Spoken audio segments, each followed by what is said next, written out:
Hi hello welcome to Lasya collections. Beautiful micro gold polish with black beads అండి. చూసారు కదా, 3 lines of black beads వచ్చేసాయి and మిడిల్లో మనకి చైన్లో ఫ్లవర్స్ అనేది కూడా ఇచ్చేసారండి. మైక్రో గోల్డ్ పాలిష్ పెండెంట్ కూడా అవైలబుల్ ఉంది.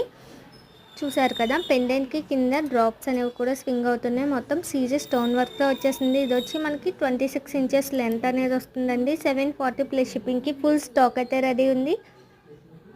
కావాలి అన్న వాళ్ళు ఇమీడియట్గా స్క్రీన్ పైన కనబడుతున్న వాట్సాప్ నెంబర్కి మెసేజ్ చేయండి. అండ్ మరిన్ని వీడియోస్ అండ్ మోడల్స్ కోసం మన ఛానల్ని సబ్స్క్రైబ్ చేయడం మర్చిపోవద్దు. Thank you.